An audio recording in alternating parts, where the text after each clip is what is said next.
आज ज्येष्ठ शुक्ल अष्टमी है। आज धूमावती जयंती है। तंत्र संप्रदाय में 10 महाविद्या की 7वीं देवी हैं। इनकी तुलना देवी अलक्ष्मी, देवी ज्येष्ठ और देवी निरत्ति से की जाती है।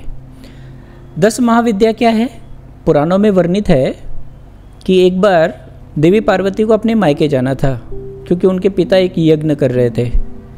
तो भगवान शिव को लगा कि उनको निमंत्रण नहीं मिला, तो उनको नहीं जाना चाहिए। माता सती ने सोचा कि अपने ही घर जाने के लिए निमंत्रण की क्या आवश्यकता है, तो वो जिद करने लगे कि नहीं, जाना ही होगा आपको भी मेरे साथ। तो भगवान शिव जो हैं वो बोले नहीं नहीं, मैं नहीं जाना चाहता हूँ। तो वो उठकर जाने लगे। तो माता सती ने क्या किया कि उनको 10 दिशाओं में घेर लिया। तो 10 दिशाएं होती हैं, 10 दिशाओं में उनको घेर लिया कि हम आपको नहीं जाने देंगे, आपको मेरे साथ ही जाना पड़ेगा। तो ये जो 10 दिशाओं में उन्होंने घेरा, तो उन्होंने 10 रूप धरे। 10 रूप धरने का अर्थ क्या हुआ कि हर परिस्थिति में कि देवी जो है वो सक्षम है, ये बताने के लिए। क्योंकि जीवन में तो क्या है ना कि हमेशा परिस्थितियाँ अलग होती हैं। कभी आप बहुत खुश होते हैं, कभी आप दुखी होते हैं, कभी आप बहुत उत्साहित होते हैं, कभी आप मंद बुद्धि के होते हैं, है ना। तो परिस्थितियाँ अलग होती हैं, तो दिशाएं अलग होती हैं। तो उन्होंने 10 दिशाओं में घेर लिया और ये बताना चाहा आपको ले जाने में सक्षम हूँ। तो इस तरीके से 10 महाविद्या का जन्म हुआ। अब ये पृष्ठभूमि बहुत ज़रूरी है माँ धूमावती को समझने के लिए। तो 6 शक्तियों का आविर्भाव हो गया था। अब जो पुराण कथा बना रहे हैं उनकी तरफ से आप सोचो कि 6 कथाएं बन गई हैं, 7वीं कथा बनानी है, यानी माँ धूमावती की कथा बनानी है। उन्होंने योजना बनाई कि कैसे हो, 7वीं देवी का आविर्भाव कैसे हो। समस्त सृष्टि में शक्ति का आविर्भाव है, तो 7वीं शक्ति धूमावती का आविर्भाव लाना था। प्रतीक कथा है, सुनिए। शिवजी ध्यानस्थ थे। भोजन कौन लाएगा? भाई जो ध्यान में चला जाता है, जिन्होंने ध्यान किया उनको पता होगा कि ध्यान में जाने के बाद ना आपको भूख लगती है, ना प्यास लगती है, ना नींद आती है।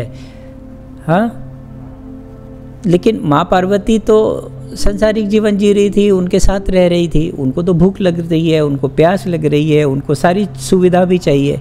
लेकिन भगवान शिव तो ध्यान में है, तो ध्यान में तो कुछ पता ही नहीं चलता है। तो माँ ने कहा कि आप भोजन लेकर आए, मेरी भोजन की व्यवस्था करें। अब इस बात का प्रतीक है कि जब दंपति इकट्ठे रहते हैं तो भोजन लाने की व्यवस्था की जिम्मेवारी किस पर होती है? पति की। हाँ, तो आप समझिए, तो पति की जिम्मेवारी है। तो वो कह रही है शिव जी को कि भाई आपकी जिम्मेवारी, आप भोजन लेकर आए, लेकिन भगवान ध्यान में ध्यानस्थ हैं। तो कथा है, उनको भूख बहुत लगी और इतनी भूख लगी कि वो बर्दाश्त के बाहर हो गई। तो वो तो शक्ति का रूप है। तो उन्होंने तो क्या किया कि बहुत क्रोध में आ गई और उन्होंने शिव जी को ही निगल लिया। अब कहानी है, अब इसमें तथ्य खोजेंगे तो थोड़ा सा बचकाना भी लगेगा। हाँ, तो शिव जी को निगल गई। अब शिव जी को जब उन्होंने निगल लिया, तो आपको पता ही है शिव जी के कंठ में तो जहर है, तो उनको नीलकंठ कहते हैं। तो वो जहर भी उनके पेट में चला गया, तो वो जहर तो अपना काम करेगा। तो वो जहर उनको बर्दाश्त नहीं हो रहा था, तो उस जहर के कारण उनके शरीर से धुआं निकलने लगा और उनका पूरा शरीर धूमिल हो गया, काला पड़ने लग गया। तो वो बर्दाश्त के बाहर हो गया। तब उन्होंने शिव जी को बाहर निकाल दिया, अपने शरीर से बाहर निकाल दिया। लेकिन तब तक तो शरीर जो है वो धूमिल हो चुका था। इस धूमिल के होने की वजह से इनका नाम पड़ा धूमावती। ठीक है। अब जो सबसे बड़ी बात है कि यह प्रतीक है। प्रतीक में तथ्य नहीं खोजना है, इसके तत्व गुण को जानना है कि क्यों इस कथा को बनाया गया है, इस कथा के माध्यम से आपको क्या शिक्षा मिलती है। तो ये किस बात का प्रतीक है? अशुभ का, अनिष्ट का, अमंगल का, बुरा का, हानिकारक का या प्रतिकूल परिस्थिति का। अब आपको आश्चर्य होगा, क्या भगवान, क्या देवी, क्या देवता भी अशुभ या अनिष्ट के प्रतीक हो सकते हैं? क्योंकि हम तो भगवान को एक अलग ही आयाम में जानते हैं कि वो हमेशा फलदायक हैं, हमेशा अच्छे हैं, हम उनका एक नाम रखते हैं ईश्वर। ईश्वर मतलब जिसमें ऐश्वर्य है। ऐश्वर्य मतलब जिसके पास सब कुछ है, उसको हम कहते हैं ऐश्वर्य है।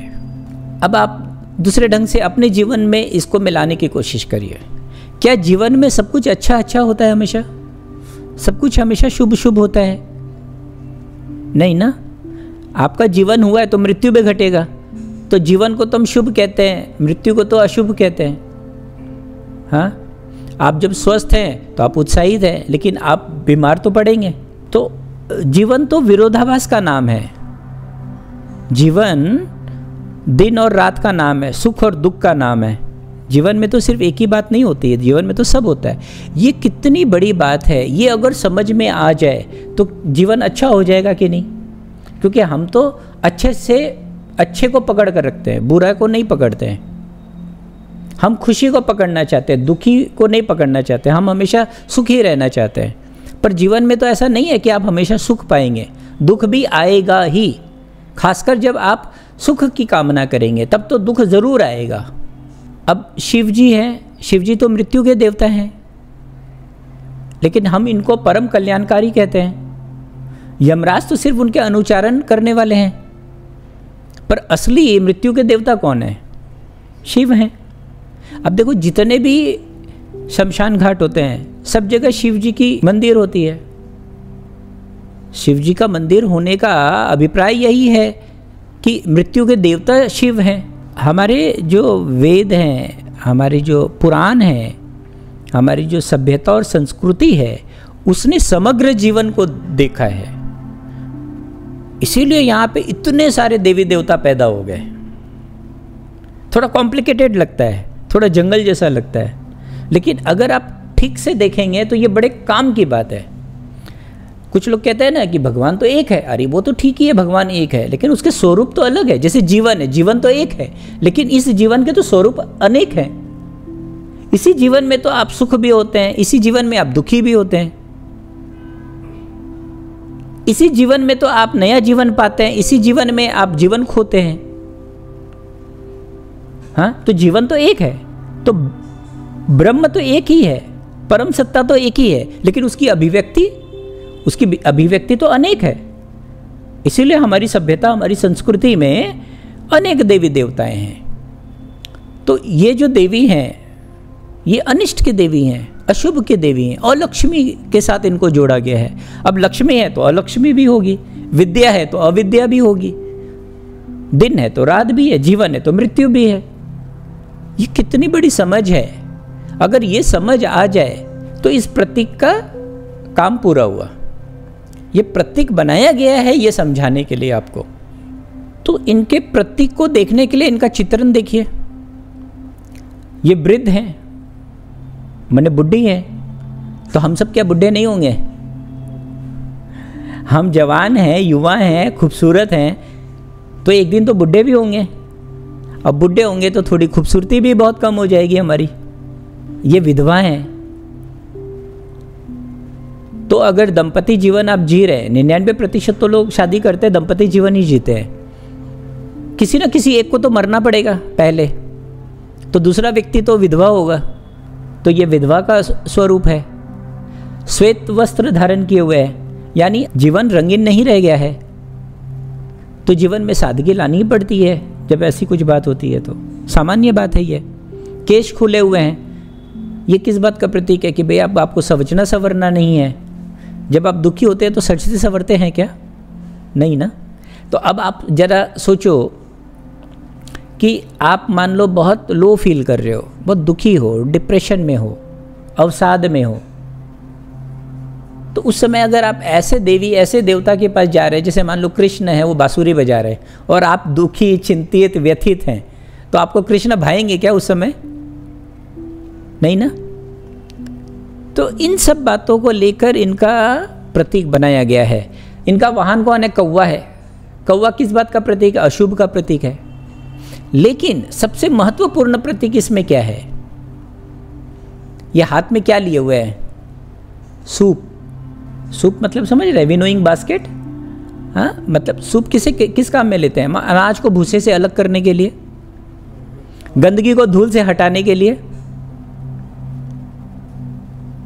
तो ये प्रतीक क्या है? ये प्रतीक है रूपांतरण का, ये प्रतीक है अशुभ को शुभ से हटाने का, ये प्रतीक है बुरे को अच्छे से हटाने का, ये प्रतीक है मृत्यु को हटाकर जीवन को अंगीकार करने का। इन प्रतीकों से भी आप समझ गए। अब कथा है, कथाओं में बहुत सारी कहानियाँ मिलेंगी। जब कुछ लोग कहते हैं जैसे इनमें श्राप देने की शक्ति है। हाँ, दुर्वासा, अंगिरस, भृगु और परशुराम जैसे ऋषि इनके उपासक थे। तो देखिए, हर बात का ना अगर आप तह में जाएंगे, खोजेंगे, मनन करेंगे, तब आपको मिलेगा कि श्राप देने की शक्ति का क्या अर्थ होता है। क्योंकि ये खुद जो हैं ऐसी स्थिति में है जहाँ पे आपको बहुत बुरा लग रहा है उनको खुद को। अगर उस समय अगर आप उनको कुछ बुरा और कर दें तो इनको तो क्रोध आएगा, तो ये तो श्राप ही देंगे ना। तो एक ऐसी स्थिति का चित्रण है ये। अब ये दीनहीन अवस्था का प्रतीक है, यानी दीनहीन अवस्था में शक्ति का संचार होता है देवी की पूजा करने से।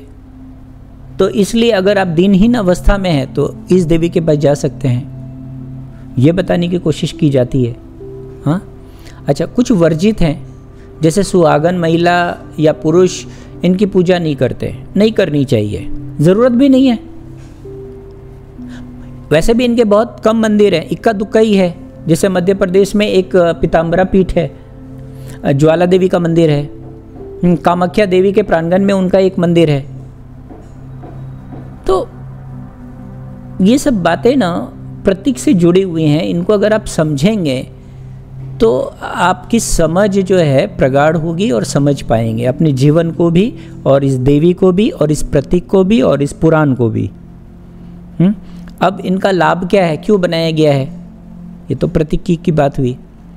तो विपरीत स्थिति में बल मिलता है। जब स्थितियां बुरी रहें तो अब आपको उस स्थिति से बाहर कैसे निकलना है, उसके लिए है ये देवी।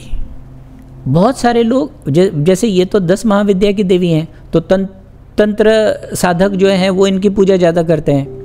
तो इसमें देखिए ज़्यादातर लोग वशीकरण, उच्चाटन इत्यादि समाप्त हो जाने के लिए करते हैं।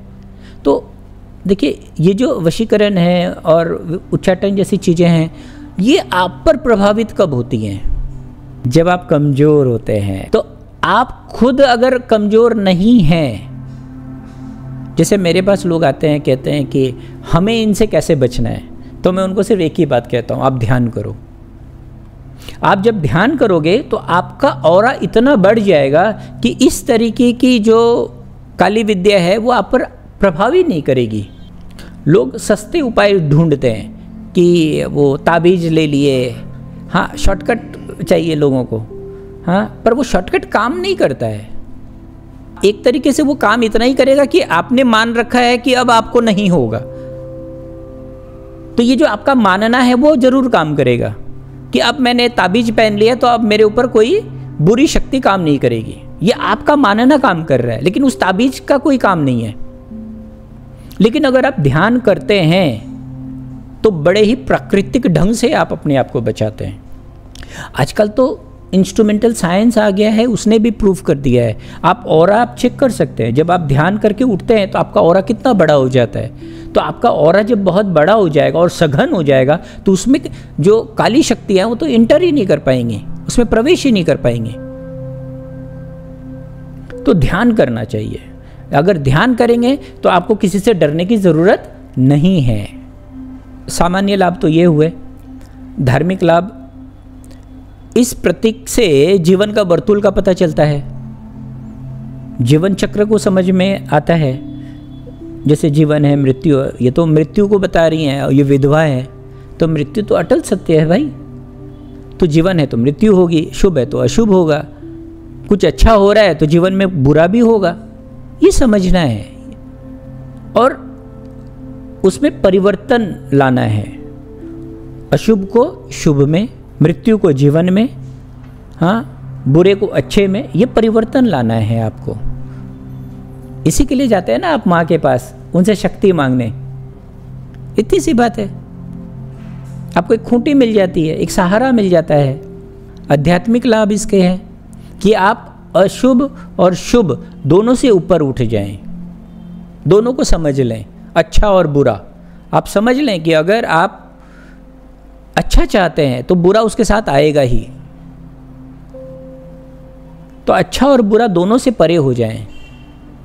जीवन और मृत्यु दोनों का अतिक्रमण कर लें। अतिक्रमण करने का अर्थ यह हुआ कि ऐसा नहीं है कि आप मरेंगे नहीं, आप समझ जाएंगे कि मृत्यु मृत्यु नहीं है। जैसे जीवन जीवन नहीं है, वैसे मृत्यु भी मृत्यु नहीं है। धूमावती देवी के लिए एक कहावत बहुत सटीक बैठती है। अंग्रेजी में एक कहावत है, ब्लेसिंग्स इन डिस्गाइज। अप्रत्यक्ष आशीर्वाद की देवी हैं। यानी कोई ऐसी बात जो पहले बुरी या अशुभ लगती हो लेकिन बाद में उसका परिणाम कुछ अच्छा होता है, यह हमें समझना है। क्योंकि इस अस्तित्व में बुरा कुछ भी नहीं है, इस अस्तित्व में अशुभ कुछ भी नहीं है, सिवाय इसके कि आप मान रहे हैं। एक कहानी मैं बताता हूं और इस चर्चा को पूरा करता हूं। इस कहानी से आपको पता चलेगा कि आपकी जो सोच है वो कितनी लिमिटेड है। आप तो दूर की नहीं देख सकते हैं, आपको जो प्रत्यक्ष दिखता है बस आप उसी को मान लेते हैं, है ना। तो एक कहानी सुनिए। एक दंपति है, उनके 3 बच्चे हैं, 3 बेटी हैं। अभी बच्चे छोटे छोटे हैं। पति मर जाता है। अब देखो, विधवा हो गई, धूमावती हो गई, वो अशुभ हो गई घटना। कमाने वाला कोई नहीं रहा, परेशानी आ गई। यहाँ तक भी बात ठीक थी। अब आप ये तो पत्नी की दृष्टि से देख रहे हैं, अब आप बच्चियों की दृष्टि से देखें। अब बच्चियाँ कैसे बड़ी होंगी, उनको कौन खाना खिलाएगा, कौन पढ़ाएगा, कौन बड़ा करेगा, कौन शादी कराएगा। और इतना ही नहीं, उनकी जो माँ है वो भी मर जाती है। अब आप बच्चियों की दृष्टि से देखें कितना अशुभ हो गया।